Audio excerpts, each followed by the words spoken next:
everybody, and welcome to the Creative Corner, an opportunity for you to get inside the head, the heart, the soul of an author. And joining me today is now the two-time published author, Mr. Bill Ash. Bill, how are you, mate? Oh, look, after that introduction, I'm alive. Every cell of my body is gone. Fantastic. Now, look, Bill's actually requested that I wear my hat today, but, I don't want to distract you, wonderful viewers, with this beautiful Stetson. So I thought I'd start with it and then I'd remove it so we can focus on Bill's new workbook, which is Redesigning Conversations, the follow-on from his main publication. Bill, tell us about this workbook. What is it?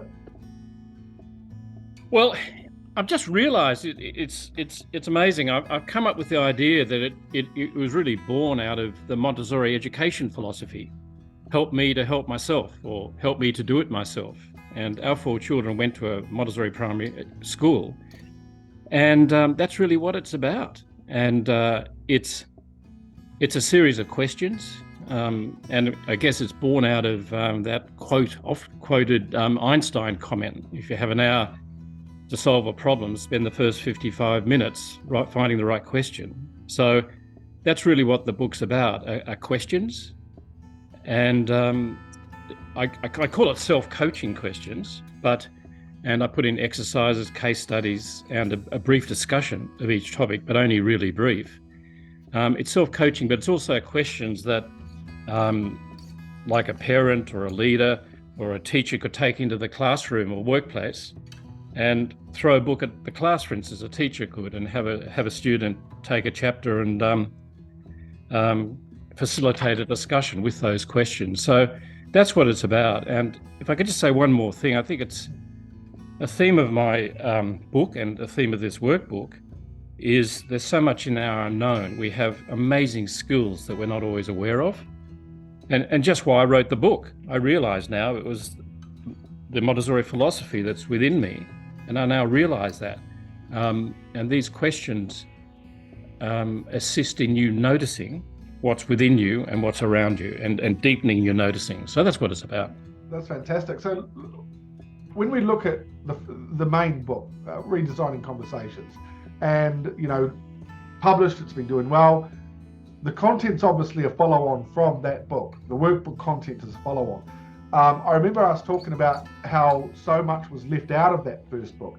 So is this brand new content that's been edited out of that first book, or is this a complete, what am I trying to say? Is it a rework or is it new content? That's what I'm looking for.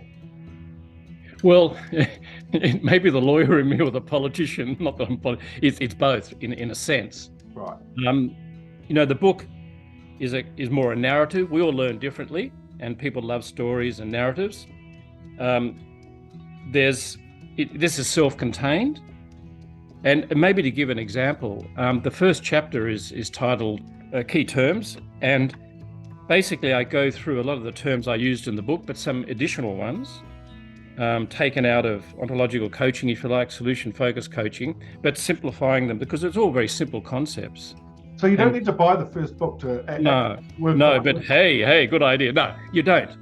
But you can start on either one and then follow through with the other publications. Yeah. So it's basically, and there is some material in there, some topics not covered in the workbook. Well, in the book, they're kind of covered in a way, but it's also more specific. If I just take in the book, I talk about.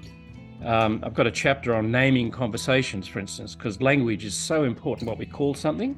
If you go to the doctor and told you've had X disease, well, you know what X is, you can get your head around it. So if you have a conversation, what I call for a relationship or competition or to get something done, you know what you're there for. That's right. And so I hone in on that. And then in another chapter, I hone in on what I guess we call in ontological coaching the 14 domains of human existence. But basically it's focusing on each area of life that will come across. From your family to your work, career, membership, spirituality, and also on people that are different to you. Like I grew up with people similar to me, but my journey has been with meeting and mixing with people that are different from me. And there may be some questions we need to ask ourselves about that, and I throw all that in. And I like that relevance of the differences in the people and the cultures and social change that we all go through. So Yeah. I do see that being quite applicable on a much wider level to the general consumer. After publishing your first book, and looking at the process, what have you learned this time about writing and publishing when developing the workbook? Well, what's changed, and you mentioned before that you're continuing to learn things about yourself as a human being anyway. Yeah. But what about actually doing this for a second time? Well, it's a continual journey of learning, to be, if I can just continue that. I think it's been I'll use the word easier. I can't think of I could sit down at my desk and I immediately had to the forefront that this wasn't about me, and it's about the reader. And my partner is a fabulous actor, and she has just drilled into me how her technical skills are second to none, if you like, but that's not important. It's the conversation with the audience. Yep. And I think the editing process I went through with the book, as you know, I had to sit down for 5 weeks 24/7 to revise it, but it was the most wonderful process. Yeah. And I think that's what I learned. So and also just don't get uptight about not doing anything in a day, or only writing a word a day, or going back, or it's all progress. And then publishing, again, it was just reinforced. I keep on going back to what you first said to me. I'm a writer, not a publisher. And I'm very lucky, and I give gratitude for being able to engage your services, Ocean Re Publishing Services. Together we can get the best product, and you handle a whole lot of areas and I handle the others. Don't you interfere with my writing, Ocean. Hey, I don't understand my lane, Bill. Start my lane. I know my role. Right. That's really cool, because like the feedback on the workbook, usually when I ask this question, I'm yet to get it, because the workbook's just been published, so I have yet to have like consumer feedback. But with the workbook, I did actually yesterday. I met with some people that knew you, who were also looking at publishing. Lo and behold, they pull out the Workbook by Bill Ash, and they started commenting on how much they loved it and the quality of the work. So I can already attest to the feedback being quite positive. Have you had good feedback from it as of yet? Yes, I have. I've been very pleased with it, and it's for me, as Alan Sealer wrote in the foreword of my book, something about if you just get one thing out of a book, that's fabulous. But if you get more, that's great. And if a reader just tells me they get one thing out of it, hey, it's been worth it. That's right. So let's talk about the reader. Who are they? Who's our target market? Where are we aiming the workbook towards? Well, as you know, you really scared me when I answered the question for my book. Everyone, and you scolded me. Kind of the same with the workbook. But what I realized is that what I was focusing on, those in society that have the care of others, they need to create a space for others to develop and learn. And that's parents, leaders, teachers and coaches, many others, but they're the ones that they're so important in society. They are. And that's been actually plastered over the cover, hasn't it? Yeah. Well, as I say, it had to be, because I didn't want to be berated by you again. I hope that's not the reason, but I do like that focus, and I think for the consumer, when they can see a product that's been clearly for them, that's targeted to making improvement in their professional and personal lives, then it's obviously something that's more attractive and accommodating for them. So I do like that, and I like how you've also niched this down. I won't say I've rated you. I will say that you didn't. I will say that not everyone's going to like your book. That's part and parcel with every author. But when you have narrowed that target market down really, really well, so what's next for you? And obviously, there's a lot of marketing and promotion and cross-referencing you have to do with your previous customers. But what's next as a writer, as an author for Bill Ash? Yeah, look, just before I get onto that, just on that, what I just want to re-emphasize in a way that, yeah, it's self-coaching for each one of those people, but Yes.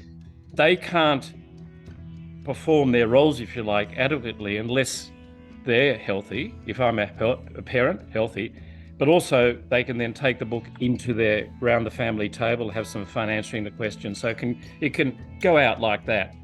That's good. So I like that kind of group opportunity that comes with yeah, it. it's a group opportunity. So what's next? Hey, I'm on fire. Yeah, it's going to be. I've got a working title for another book, next book, and please share, Bill. yeah, it's Redesigning Conversations. I'm on a roll there. Like it. A memoir reflecting on the extraordinary of the ordinary. So it's going to be a very different memoir in many ways, but it's going to be, hey, about me. And as a lawyer, we love talking about me.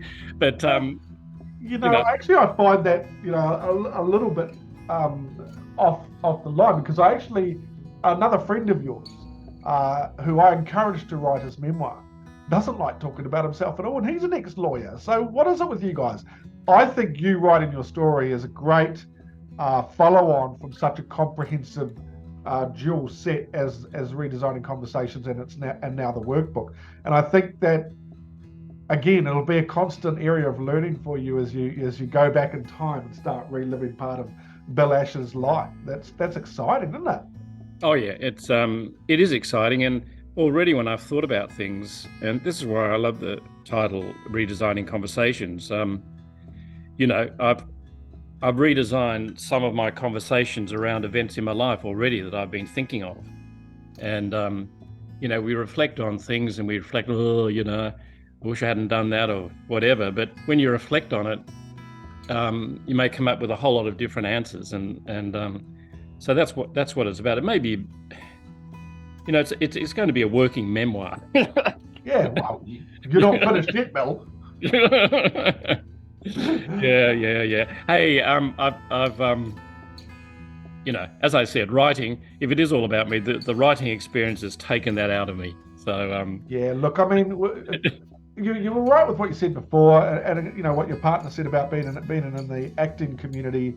It's no different as an author. We are writing to entertain or educate or inspire or inform. We're not writing. Well, I would hope not, and I'd say 99.9% of my authors definitely do not.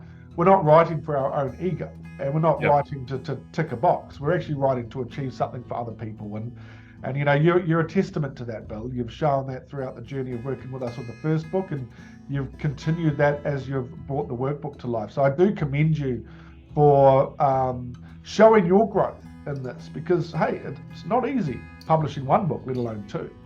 No, it's not. And look, let me just conclude this question by, I found this wonderful quote, and I don't know whether you've come across it, and it's by a novelist, A.S. Bryant, in Possession. And this is why I think I found my passion. He says, think of this, that the writer wrote alone and the reader read alone, and they were alone with each other. Lovely. I love it. Yeah. Speaking of reading, I would like you to read out a small passage from the workbook, something you feel will connect with the reader. Is that all good with you? Yep. All right. So, everybody, this is Bill Ash and a sample of Redesigning Conversations, the workbook. Take it away, my friend. Yeah, okay. Look, just a very quick introduction. I think one of the most powerful things we can do is to make requests. And one of the most neglected things we do is not making requests. And when we make them, to make them clear. Because so often when we make requests, they're unclear, and that leads to all sorts of arguments, moods, and emotions. So I've got a question set 2, making an effective request.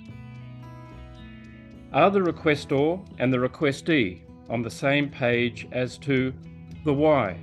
What is its purpose? What are the reasons? What are the desired outcomes? The who.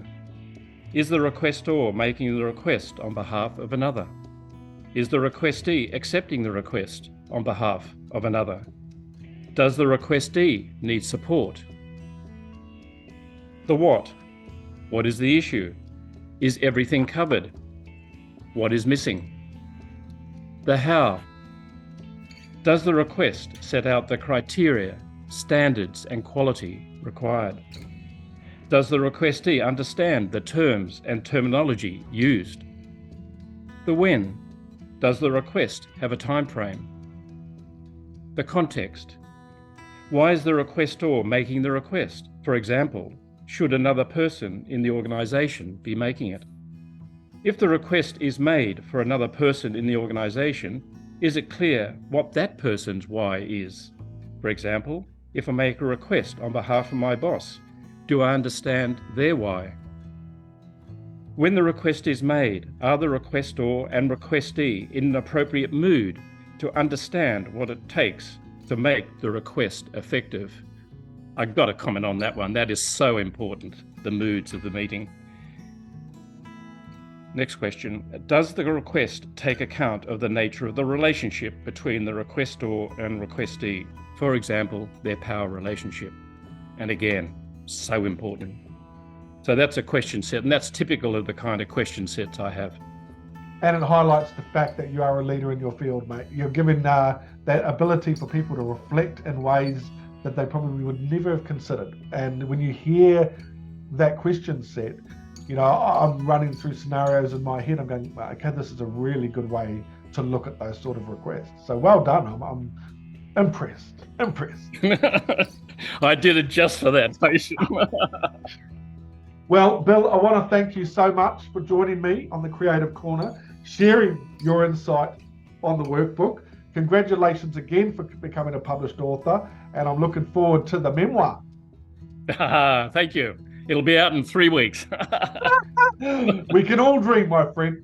Yep. Okay, and for you guys, you can see the link at the bottom of the page to go and get yourself a copy of the Redesigning Conversations workbook and his first book, mind you, and check out what else Bill has to offer. Subscribe to his website so we can follow him up on this memoir. Thanks for watching. We'll see you next time on the Creative Corner. Thanks, Ocean.